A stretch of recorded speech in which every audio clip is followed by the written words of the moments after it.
Bonjour à toutes, j'espère que vous allez bien.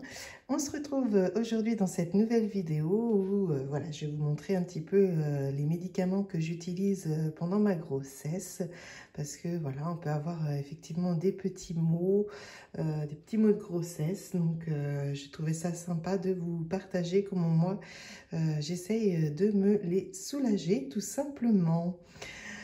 On va commencer par le plus gênant, voilà, ce qui m'a vraiment beaucoup perturbée, c'est les remontées acides. Donc moi, à la base, j'en utilisais qu'un seul. J'utilisais l'alginate de sodium et le bicarbonate de sodium. Donc ça correspond à un nom un peu plus connu, le Gaviscon, que vous trouvez en pharmacie, mais que vous pouvez vous faire prescrire pour, voilà, pour avoir une prise en charge par la sécurité sociale. Donc voilà, c'est à prendre vraiment au moment des douleurs, quand vraiment vous avez une gêne au niveau de l'estomac et que vous avez voilà, une remontée dans votre œsophage et que ça vous brûle. Sincèrement, ça soulage assez bien. Alors au début, ça me soulageait très bien. Et plus bébé appuie sur l'estomac, plus ça ne suffisait plus. Donc j'en ai parlé à ma sage-femme qui m'a prescrit de l'oméprazole. Donc c'est un antiacide qui va jouer directement au niveau de l'estomac et qui est un petit peu plus fort du coup parce qu'il va contrer l'acidité produite au niveau de l'estomac.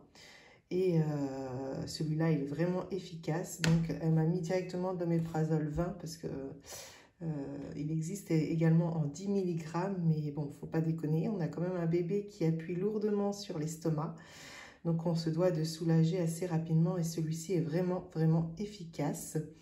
On en prend un seul par jour à distance des repas, donc c'est efficace une journée. Et si vraiment vous sentez des toutes petites remontées acides, vous pouvez compléter avec celui-ci en plus dans la journée.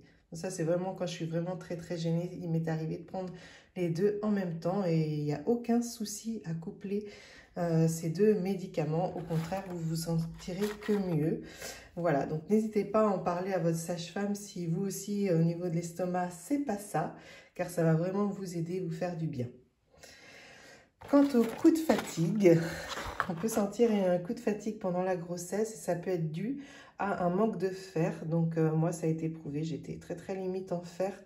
Enfin, je commençais à être limite en fer et je le ressentais parce que du coup, j'étais fatiguée. C'est comme ça qu'on l'a découvert. Avec la prise de sang, on a pu découvrir le résultat et par la suite, ma sage-femme m'a conseillé, m'a prescrit du coup du thymopherol. Donc c'est des gélules de fer à prendre une seule par jour à distance du thé et du café parce que ça inhibe l'absorption du fer au niveau du sang. Donc voilà, ça c'est une précaution à prendre quand vous prenez ce médicament. Mais c'est vrai que depuis que je le prends, je me sens vraiment moins fatiguée. Il y a quand même une différence. Alors, vous pouvez le coupler à du magnésium comment dire, pour contrer le plus parfaitement la fatigue. Mais si le fer vous suffit, vous vous arrêtez au fer. Alors, le seul bémol sur ce médicament-là, c'est que ça constipe. Donc déjà que quand on est enceinte, on n'est pas très bien au niveau transit. Mais en plus de ça, ça constipe. Donc ça, il faut le savoir. Parce que du coup, vous pouvez être un peu plus gêné au niveau du transit. Si c'est le cas, moi, j'ai trouvé une solution. Je buvais, pour pas prendre de médicaments, pour pas prendre du Forlax ou voilà, des laxatifs, parce que je trouvais que j'en avais assez comme ça, des médicaments. Donc, je suis partie plutôt sur une eau riche en magnésium qui fait tout simplement aller aux toilettes. Donc ça accélère le transit parce que c'est riche en magnésium. Vous prenez, voilà. Alors, si vous n'aimez pas l'eau gazeuse, parce que ça, c'est une eau gazeuse, il faut le savoir. Il existe d'autres eaux riches en magnésium, comme les Par, la Rosana, voilà. Donc, tout simple, la Contrex, voilà. Elles font tout simplement aller à la selle. Donc, voilà, vous pouvez boire dans la journée la Rosana et puis coupler votre thymopherol pour contrebalancer l'effet indésirable. Voilà. Et des choses un peu moins chouettes, des fois on peut avoir des hémorroïdes. Ça peut être les veines qui sont pas mal ressorties au niveau de l'anus et ça peut être un petit peu dérangeant et très inconfortable. Donc il y a une pommade rectale qui fonctionne bien pour ça. C'est Ultra Proct, donc que vous pouvez appliquer localement voilà, pour éviter d'être davantage gêné.